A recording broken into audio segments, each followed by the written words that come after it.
Tell you what, man, I would love to be a fly on the wall between Everson Griffen and Kirk Cousins with their first encounters since Everson Griffen's return. Like, hey, all that stuff I said about you being some ass, I didn't mean it. I only said it to motivate you because I know that you are one of the best quarterbacks in the league, especially when hate is directed towards you. And Kirk will go, gee golly, really? No fooling? Thanks, Ev. Appreciate you. We knew that this was going to happen. It wasn't a matter of if, but when Everson Griffen would get signed. He's back with the team. And quite honestly, Stephen Weatherly, I don't know if he's going to make the team. He's been super underwhelming this preseason. And DJ Wonnum, he hasn't really shown that much dynamicness either. And I know Mike Zimmer, he talked about, hey, the starter, Everson Griffen, he's coming back in a rotational role. And we'll see the starter is either going to be Stephen Weatherly or DJ Wonnum. He says that, but we'll see. I don't know. Everson Griffen, to me, I think he probably will end up starting just based off of the lackadaisical efforts we've seen from Wonnum and Weatherly, but that's just me. But this video, we are talking about Anthony Barr because Vikings co-defensive coordinator Adam Zimmer said on Anthony Barr, quote, "Today, I can't tell you whether he's going to be ready week 1 or not. Hopefully, we'll have him week 1. This has been an issue for the majority of this offseason. I can't remember the last time he's practiced. And at first, it was, okay, maybe this is some sort of personal issue. Now we know it's some sort of injury. But the Vikings, the team, they're not required, they're not obligated, at least right now anyway, to share the specifics of Anthony Barr's injury. Not right now. Leading up to week 1, that's a different situation.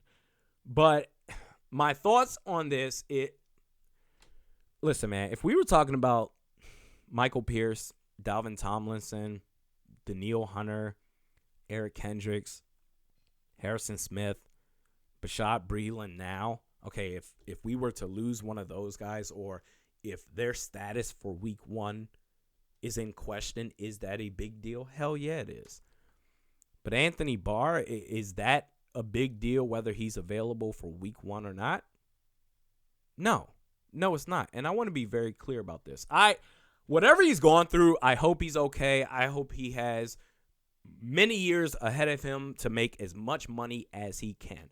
But in terms of football, and from the coaching staff led by the head coach to Vikings media to Vikings content creators, there are a large group of people that pretend that Anthony Barr is the second coming of Lawrence Taylor, that he somehow opens up everything else for his defensive teammates around him. That's the biggest crock of shit I've ever heard. Anthony Barr, I remember when he got drafted, it was, okay, Khalil Mack out of Buffalo, that's the dude. That dude's going to be a beast. But Anthony Barr out of UCLA, not that far off. He's going to be a stud too. And his rookie year, even his sophomore year, was really, really good. And then after that, we're talking about 2016, 17, 18, 19, 20. He missed basically all of last season. We're talking about 4 years.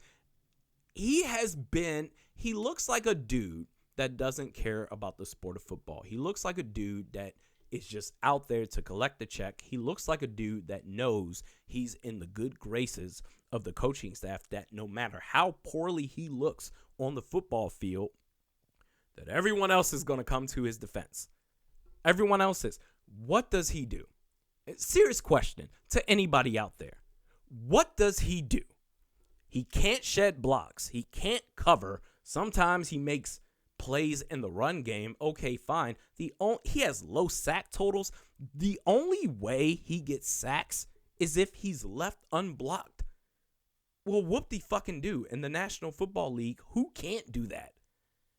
Oh, well, teams game plan for Anthony Barr. What the fuck? Bro, you don't think teams game plan for Eric Kendricks? For Danielle Hunter? For Harrison Smith? Yeah, they do. And guess what? They still make plays. This is a dude who he has all the talent in the world, but his motor is not there.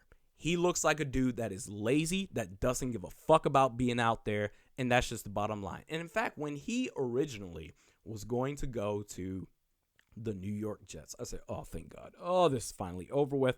All right, fine. The grass is greener on the other side. And then, oh, well, actually, I'm going to come back to Minnesota. And everybody were shaking their asses. Woo! We got Anthony Barr back. Hell yeah. We got Anthony Barr back. And I said, this is one of the dumbest things this team has ever done.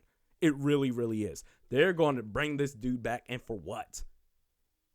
The fact of the matter is, when Anthony Barr, whether he's on the field or not, it doesn't move the needle either way for this defense. This defense is still going to be great whether he's on the team or not. Week 1 against the Bengals, or quite frankly against any team, whether Anthony Barr is there or not, it doesn't change anything as far as the potential impact of this defense. The other players, Danielle Hunter, Eric Kendricks, Harrison Hitman Smith, Michael Pierce, yes, it changes everything. Anthony Barr, no, it doesn't. He's just some guy. Anthony Barr, quite frankly, is the most overrated player in the history of this franchise. And I know people, everyone stays just. What's the benefit?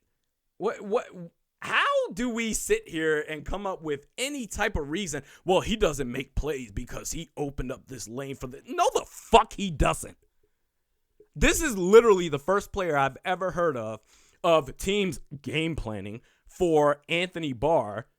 And that's the excuse for him not making plays. He's purposely not allowed to make plays. That is such bullshit. I hope he's okay, and I hope he makes as much money as he can. Does this change anything as far as the Vikings defense and their potential for this 2021 season?